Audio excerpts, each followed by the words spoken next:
We just got back from the Hunger Games movie, The Ballads of Songbirds and Snakes. We did, yes. It was great. It was a really good movie. I thought it was really good, yeah. So we watched the trailer, one of the trailers, a few months ago after we watched all the Hunger Games movies on our channel. Yes. And we were like, wow, this is perfect timing. Perfect timing. Brand new Hunger Games movies coming out. Right. We finished the original series just in time. Yes. We saw this during the premiere. Actually, the day before the premiere. Yeah, we saw it Thursday night. We watched it on Thursday. Yeah, and it was really pretty good. But going into it, like, we thought the trailer was pretty good. It was really good. And usually I feel like trailers give away a lot of the storyline. Yeah. We only saw one of the trailers. Yep. But I feel like it did a great job hyping us up. Yeah, it did. I thought going into it, though, I'm like, I didn't have high expectations for it. I'm like, really? I not that I didn't think it'd be good, but just a prequel. Sometimes you never know. Well, then you're just comparing it to the original Hunger Games movies too, right? And it's just like,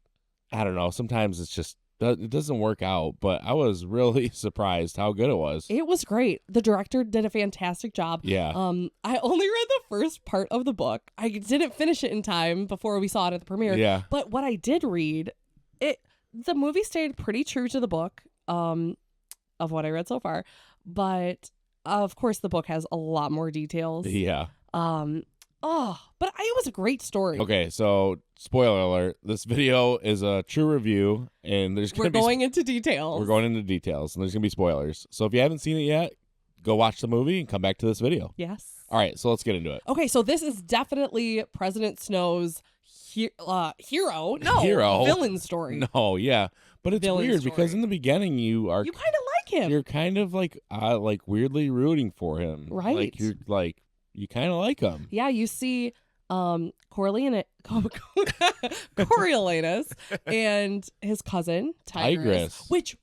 Tigress, oh my gosh, flip back to the Hunger Games. Right, the ending of the Hunger Games. Yes, and she has all of her markings, so that's his cousin. Right. And I wonder if there will be more movies, more books coming out from I think Suzanne there's Collins. rumored that there's going to be a few more books. We have to know what happens. Following Snow's story. We have to know what happens to Tigress, then to the 74th. Yeah, right, because this was the 10th Hunger Games. Right. And it was crazy. So much more intense, even though it wasn't as elaborate with, all of the game makers, like contraptions. Right, like stuff moving around. And right. It wasn't a huge stuff. playing field. It was literally just the ring, the arena. Yeah, it was crazy. 10th Hunger Games. And it was like, Snow was like in school, and it was like a school assignment. Yeah. It was so weird seeing the differences. Like, right. As a mentor. Yeah. Because in the Hunger Games series, the mentors are usually the ones that have won. In the past, right? In the past, the Hunger Games. But for this, it was like a school assignment. Yeah, it was almost like the Hunger Games were dying out, too. Yeah, right. And the Game Master, Viola Davis, was great. What should we do to keep people watching? Right. And Snow came up with all these ideas, the main one being the sponsorships. Right, because he wanted to be noticed. He wanted to go to university. He wanted to be that big Snow name. Yeah. Well, then you see like kind of the origins of everything. So like in Hunger Games with Katniss, you see the sponsors, right? You need to get all these sponsors so they can send you all this stuff. Right.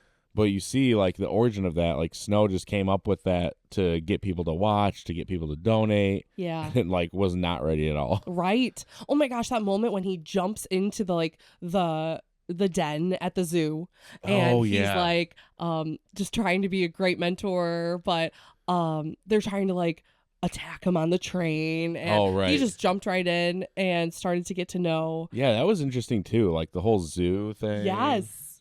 Right. It was really. Yeah. Lucy Gray Bard. What a great character. She was amazing. I really liked that. I feel like Rachel Zegler portrayed her in a great way. Her voice is fantastic. Yeah, the singing was amazing in the movie. Yeah, the connection between those two. And kind of throughout the movie, we were kind of getting little nods to the other Hunger Games movies, like when she sang the hanging tree. Right. We were like, she was like writing the song like in that field, and like there's kind of like little things that you see throughout the film. Like when Lucy Gray Bard was like about Katniss. Oh yeah, Remember?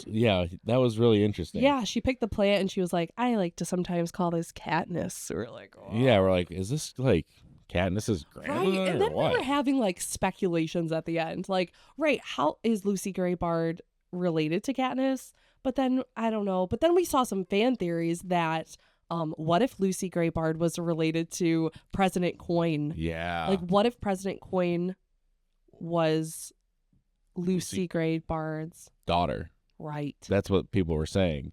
That would be nuts. Which is And- crazy because at the end of the movie, it's like they have this whole plan of she's going to go to start a whole new district.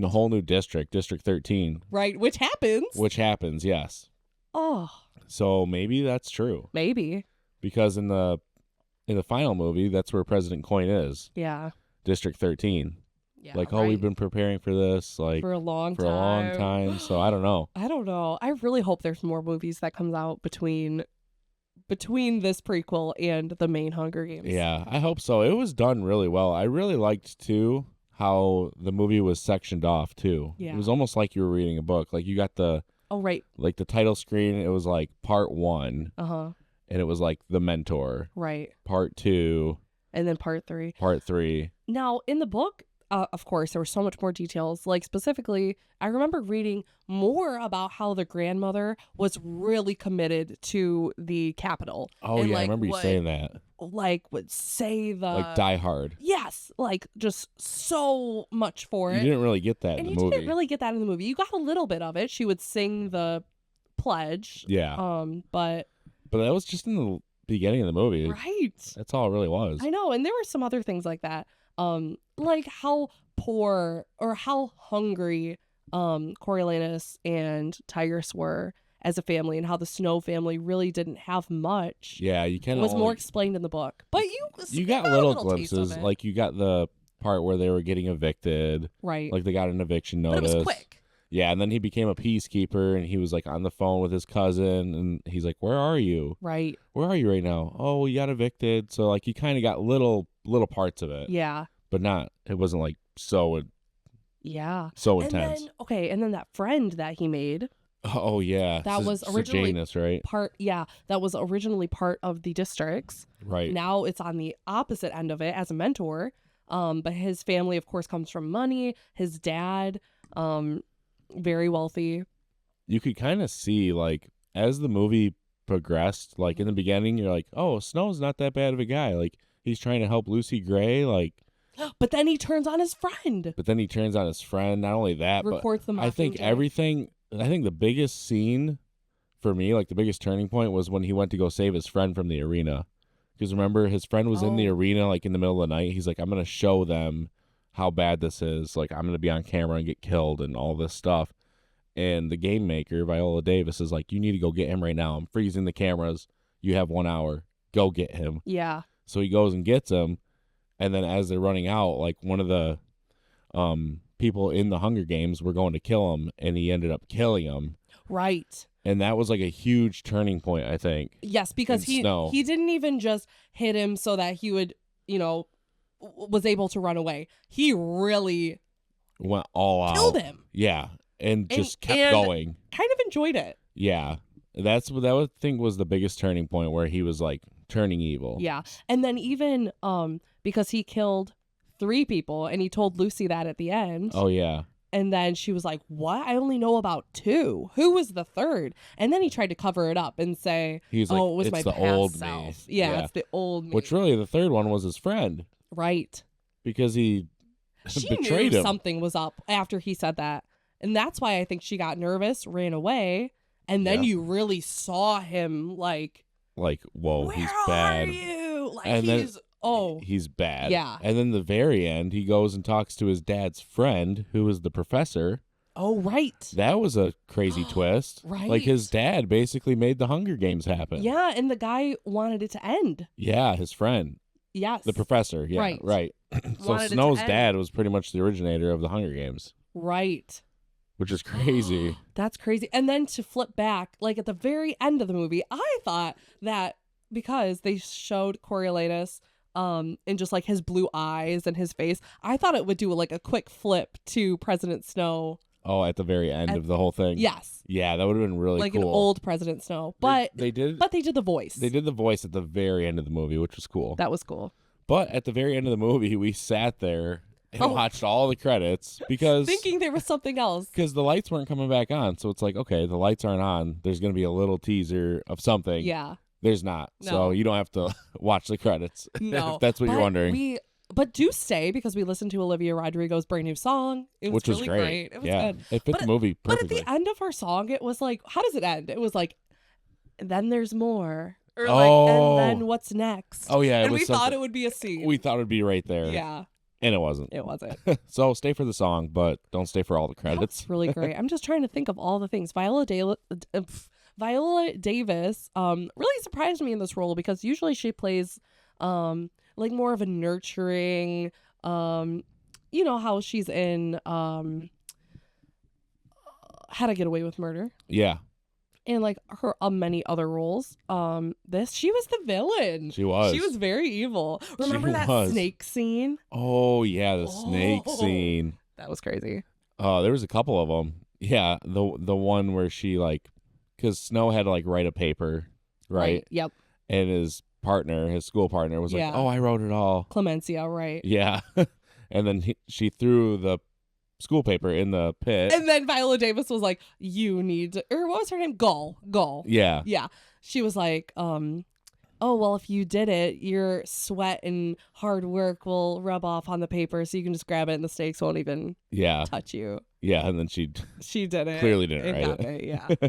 Oh, wow. There's just so much we could say. There's so much we could say. I'm trying to replay the whole movie in my head. I know. Remember when we first met Lucy Gray Bard as a character? Yeah. And she just sang right away. Oh, and yeah. everyone ate it right up. Oh, and we also met the character Flickerman. Oh, yeah. Like the original. Yeah, that has to be like his grandpa or something. That's the coin. Yeah. It's your lucky day. Which I think the movie was done really well for just little scenes. Like, that's another, like, nod to the other Hunger Games. Right. But, like, going back to the snake scene, like, they show you, okay, the sweat, if they smell your sweat, they're not going to bite you. Mm-hmm. And then, like, further down the line, he drops in the handkerchief. Handkerchief. Whatever it was. Where in you say handkerchief? I said handkerchief. Where in the beginning of the movie in the zoo, or she's like wiping her tears with it. Oh, right. Lucy is. Yeah. And then he throws it in the pit because at the end of the movie, she's like, I'm going to have all the snakes go into the pit and kill everyone. There's going to be no winner. Yeah. And that was his way to cheat because at the end, they showed the pocket, the compass, and the handkerchief. Yeah, exactly. Right. But it was cool because the movie was like always kind of teasing, like every scene like kind of mattered, you know? Yeah. Paying attention to little things where it was like, oh, that's going to make sense later on. So I think it was done really well. I think so too.